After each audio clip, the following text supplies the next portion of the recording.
इस वीडियो में हम ये समझने की कोशिश करेंगे कि मेटल या मेटालिक नेचर का मतलब क्या होता है। सबसे पहले उन मेटल्स के बारे में सोचते हैं जो हमें रोजमर्रा जिंदगी में नजर आते हैं या जिनसे हमारा तजुर्बा होता है। वो चीजें जिन्हें हम फौरन पहचान लेते हैं कि ये मेटल है।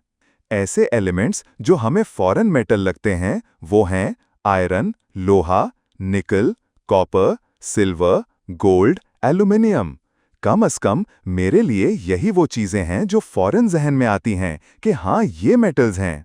लेकिन सवाल ये है कि इन चीजों में ऐसी क्या खास बात है? ऐसा क्या है जो इन्हें मेटालिक बनाता है? तो आइए उन खास बातों पर नजर डालते हैं जो आमतौर पर मेटालिक नेचर से जुड़ी होती हैं। एक, चमकदार होना, शाइनीनेस।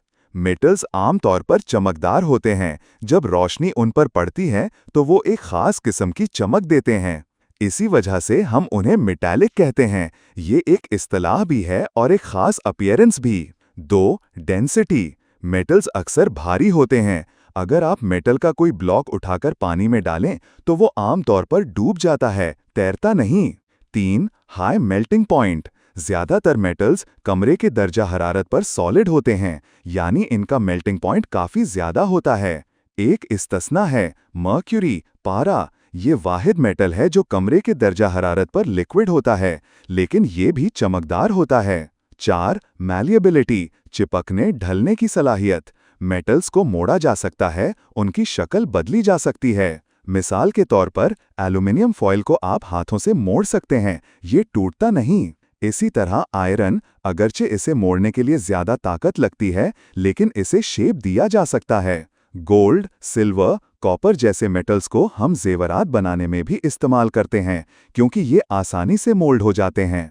इसलिए मेटल्स को मैलिएबल कहा जाता है। पाँच, कंडक्ट इलेक्ट्रिसिटी, बिजली गुजारना। मेटल्स अच्छी तरह इलेक्ट्रिसिटी कंडक्ट करते हैं। आपने देखा होगा कि वायर्स अक्सर कॉपर के होते हैं और बाज़ औक़ात दीगर मेटल्स जैसे गोल्ड या सिल्वर भी इस्तेमाल होते हैं, ख़ास तौर पर इलेक्ट्रॉनिक्स में। अब सवाल ये है कि ये सब ख़वास एटम्स की सतह पर कैसे पैदा होती हैं? चलिए मिसाल लेते हैं कॉपर की। फ़र्ज़ करें हमारे पास कॉपर का एक बड़ा ब्लॉक है। अगर हम इसे एटमिक लेवल पर देखें तो हर एटम का अपना न्यूक्लियस होगा और उसके इर्द गिर्द इलेक्ट्रॉन क्लाउड। ये इलेक्ट्रॉन क्लाउड दरअसल एक प्रोबेबिलिटी डेंसिटी होती है, यानी इलेक्ट्रॉन्स किसी भी वक्त क्लाउड के अंदर मुख्तलिफ जगहों पर हो सकते हैं। अब अगर हम पूरे कॉपर के ब्लॉक को देखें तो उसमें बेशुमार ऐसे एटम्स होते हैं जो एक साथ जुड़े होते हैं और एक सॉलिड स्ट्रक्चर बनाते हैं। मेटल्स में इलेक्ट्रॉन्स आपस में शेयर होते हैं और यही प्रॉपर्टी उन्हें इलेक्ट्रिसिटी कंडक्ट करने की और मैलिएबल होने की सलाहियत देती है। यानी हर मेटल एटम अपने वैलेंस इलेक्ट्रॉन्स को दूसरे एटम्स के साथ शेयर करता है। जब इलेक्ट्रॉन्स इस तरह फ्रीली मूव कर सकते हैं तो हम कहते हैं कि मेटल के अंदर एक सी ऑफ इलेक्ट्रॉन्स होता है। फर्ज करें आप एक वायर के एक सिरे पर नेगेटिव चार्ज लगाएं और दूसरे सिरे पर पॉजिटिव, तो इलेक्ट्रॉन्स नेगेटिव से बचने की कोशिश में पॉजिटिव की तरफ मूव करेंगे।